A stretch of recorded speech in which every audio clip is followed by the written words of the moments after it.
Hello friends, welcome back to my YouTube channel Susmita's life. আমি সুস্মিতা তোমাদের কাছে নিয়ে চলে এসেছি আরও একটা নতুন রেসিপি।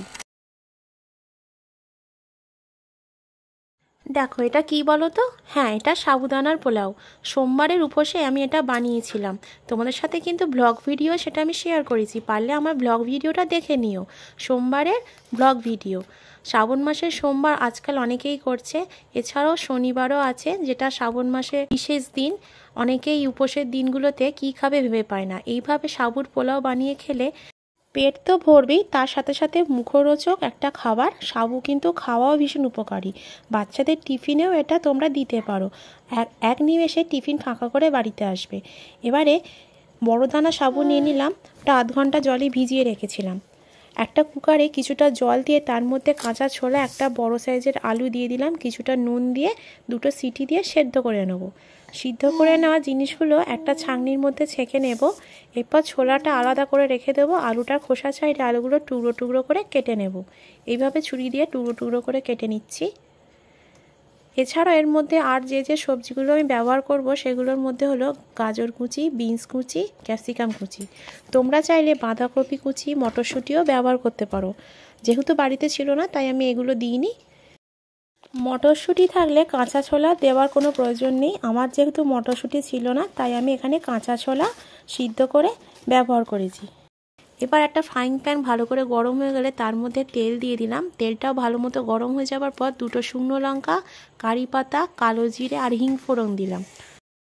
এরপর বাকি সবজিগুলো দিয়ে দেবো, বিনস কুচি, গাজর কুচি, ক্যাপসিকাম কুচি দিয়ে লো আঁচে এটা আমি চাপা দিয়ে ভাজবো। লো আঁচে চাপা দিয়ে ভাজলে তাড়াতাড়ি সবজিগুলো নরম হয়ে যাবে। তোমরা যদি আগের ভিডিওটা দেখে থাকো, মানে আমি যে আগে রেসিপিটা শেয়ার করেছিলাম সাবুদানার পোলাওয়ের, তার মধ্যে ফোড়নে দিয়েছিলাম কারি পাতা, কালো সর্ষে, আর এখানে আমি ওগুলো ব্যবহার করিনি, মানে কালো সর্ষের জায়গা কালো জিরে ইউজ করছি। আর ওখানে আমি শুকনো লঙ্কা ফোড়ন দিইনি, তার জায়গায় দিয়েছিলাম চিলি ফ্লেক্স আর কসুরি মেথি। তার ওর ফ্লেভারটা একটু অন্যরকম হয়েছিল, আর এর ফ্লেভারটা কিন্তু পুরো অন্যরকম হবে। তোমরা প্লিজ বাড়িতে এটা ট্রাই করে দেখো। সবজিগুলো ভালো মতো নরম হয়ে ভাজা হয়ে গেলে এরপর ওর মধ্যে ওই কুচনো আলু আর ছোলাটা দিয়ে দিলাম। দিয়ে একটু নাড়াচাড়া করার পর একটু হলুদ গুঁড়ো, নুন আর গোলমরিচের গুঁড়ো দিয়ে ভালো করে নেড়ে চেড়ে নেব। এইভাবে নেড়ে চেড়ে নেবার পর সাবুদানাগুলো দিয়ে দিলাম। দিয়ে ওটা লো আঁচে হালকা করে ভেজে নেব 1 মিনিটের মতো, নিয়ে বন্ধ করে দেব। গ্যাসের অন্যদিকে আমি কিছুটা তেল গরম করতে দিয়েছে কড়াইতে, তার মধ্যে বাদাম ভাজতে দিয়ে দিলাম। কাঁচা যে বাদাম হয়, চীনা বাদাম, সেটা ভাজতে দিয়ে দিলাম। কাঁচা বাদামটা লো আঁচে নেড়ে চেড়ে ভেজে নেব। এরপর ওই সাবুদানার পোলাওয়ের মধ্যে একটু চাট মশলা ছড়িয়ে দিয়ে আমি একটা হটপটের মধ্যে নামিয়ে নিচ্ছি, যাতে একটু গরম থাকে। আর এরপর ওর ওপর দিয়ে বাদাম ভাজাগুলো ছড়িয়ে দিলাম। এইভাবে বাদাম ভাজাগুলো ছড়িয়ে দিলে মানে এই বাদামটার টেস্টটা পুরো অন্যরকম হয়, খুব সুন্দর খেতে হয়। মানে এমনি ভেজে রাখা বাদাম দেওয়ার থেকে তোমরা যদি এমনি টাটকা বাদাম ভেজে দাও, এই সাবুদানাটা আরও মুখরোচক খেতে লাগবে।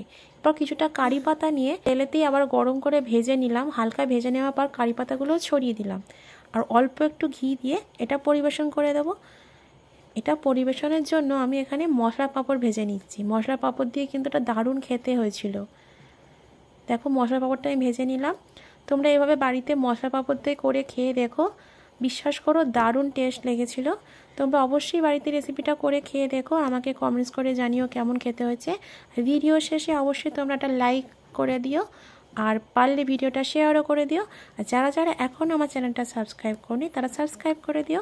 পাশে থাকা বেল আইকনটাও প্রেস করে রেখো, যাতে আমার ভিডিওগুলো তোমাদের নোটিফিকেশনে পৌঁছে দেয়।